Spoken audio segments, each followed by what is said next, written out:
Welcome back to the Pop 'em, Don't Watch 'em Whiskey YouTube show. Today's review, you see it. The 2022 George T. Stagg is in the building. We had a 2-year wait. Was the wait worth it? We are going to find out here today. Very excited to put this review together. I know I give Buffalo Trace tons of shit, but when it comes to the BTAC collection, specifically George T. Stagg, in my opinion, it's the king of bourbons, guy. I mean, it's got age, it's got all the stats, it's barrel proof. I mean, it is an all-star. It is the bourbon to me. I know the William LaRue Weller, a lot of people like that. That's weeded, but George T. Stagg, it's the one. It's the one for me. 2020, if you want to go back, 2021, my bourbon of the year. It won the blind bracket challenge, beat out over 30 bourbons to win it. 2022, how does it stack up to 2020? Because let me tell you, 2020 was great. 2019 was that low proof year. I got it here. I killed the bottle. As you can see, the Stagg bottles, they still look good empty. You know, you don't have to display them unpopped or never drank to impress your other men or whoever you're trying to impress. But they look good empty too, just to let you know. And it tastes pretty good too. So here we go. 2022 George T. Stagg. Coming in at 15 years, 5 months old. It was distilled in 2007.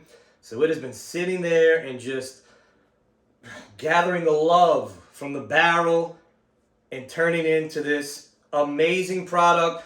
I had a neck pour the other day. As you can see, I'm still a little bit into the shoulder.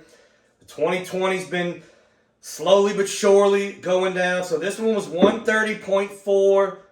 The 2022, a whopping 138.7. I like to go into my reviews fresh palate, so that first sip, that's going to be a mouth punch.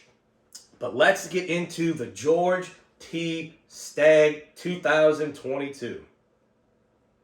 I mean, first the color. I mean, the color on it, they're pretty similar.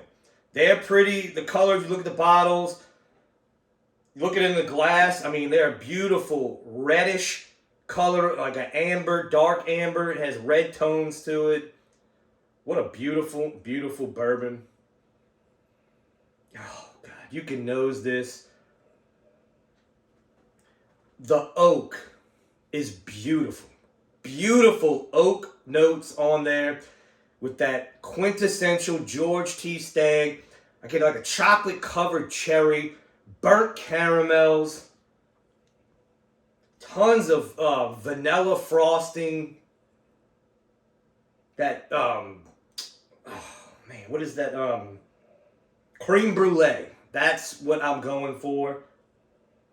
And that just heavy cherry, oak, caramel, chocolate. You get a little bit of coffee. You get those aged notes, the tobaccos, the leathers. I mean, just a gorgeous bourbon. Oh, man. If you got this sitting on the shelf, guys, you're really doing yourself an injustice to not experience this bourbon. Unbelievable bottle. And that's just the nose. Let's get into the palate. Cheers.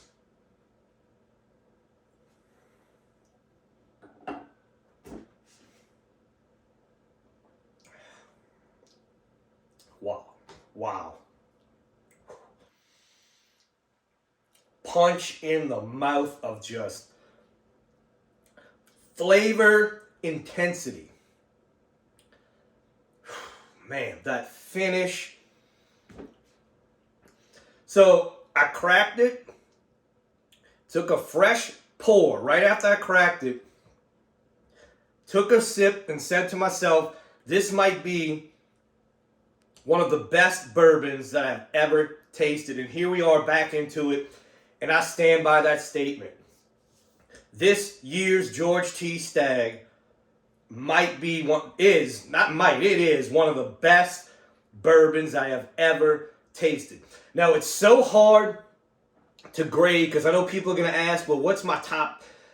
I really don't have a top 3 or top 5 because so many things are coming out, but this is up there. I mean, this is up there. Somebody asked me, your top 5 of all time. I really don't. I don't know. I mean, I've tried so many Wild Turkey Dusties that are up there, but this is it's at that table. It's at that table of greatest bourbons that I've ever tasted. 100%. So much flavor. Let's get another sip to really break it down. So on the front, so viscous. On the front is a just oak bomb, but a very, very good oak. It's not over oak. It's not bitter. And then as it rolls across the palate, the chocolates, the cherry really comes out, the caramel. Now, I'm not getting as much creme brulee and vanilla on the palate as I did on the nose, but that finish. I mean, that cigar tobacco finish, the leather, it is amazing. I would never smoke a cigar with this bourbon. I just would not.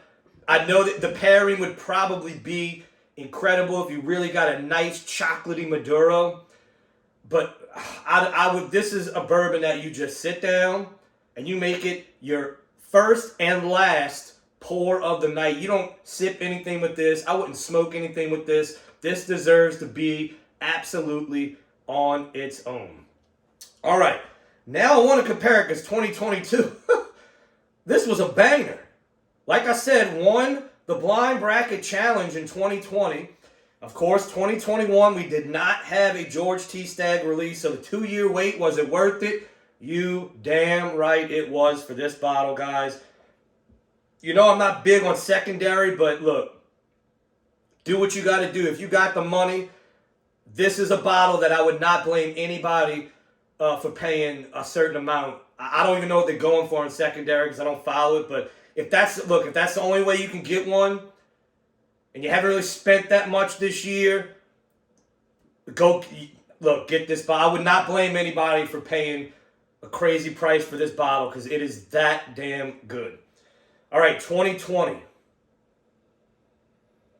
So the nose is very similar, but it is. I figured it'd be not as pungent as the 2022. I mean, this bottle's been sitting here open now 2 years, but still, I mean, oh my God, that cherry. Now, so this one's like cherry and caramel. I'm not getting as much chocolate and oak.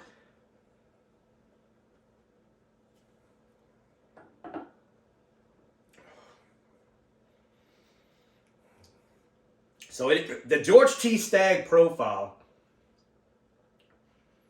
they do such a good job of keeping it consistent. Stagg Jr. is the same way. So Stagg Jr. is an 8-year, I think it's like 6 to 8, maybe 6 to 10 year, depending on the batch. It's George T. Stagg, just a little younger. And you really can differentiate the difference with what the age, the extra 5 to 6 years does.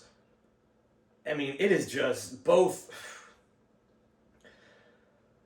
This one is better. I just don't know how much of an effect it is being a fresh pop to being open for 2 years. Now, this has been open for 2 years, but nothing is taken away.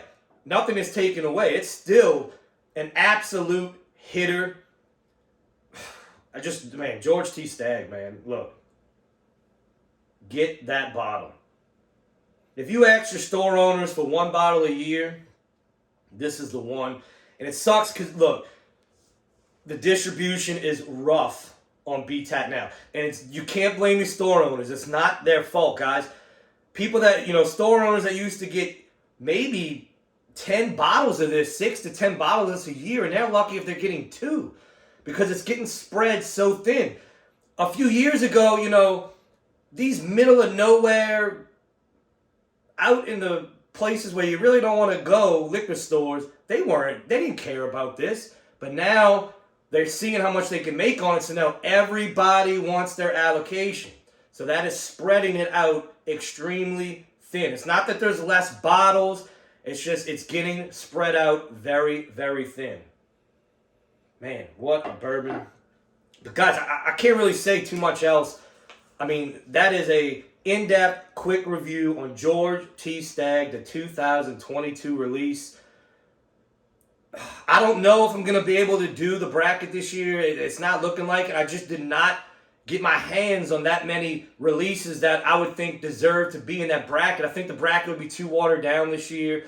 I mean, I'm talking, I might have got 10 to 15 bottles this year. And I don't see any of them beating this in a blind. But there's like the Heaven Hill 17. That was my bottle this year that I really wanted. Was not able to get it. That was my one. That Heaven Hill 17, man. Really, really wanted that bottle. Just I could not get it. But there's other releases that I could. The Parkers this year is incredible. Without having those type of bottles in that bracket, it's just not fair to have it this year. So I don't know if we're going to do it this year. But this right here, George T. Stagg, 2022, it lives up to the hype and more, guys. So if you get your hands on the BTAC collection, especially if it's a George T. Stagg, guys, please pop them. Don't watch them.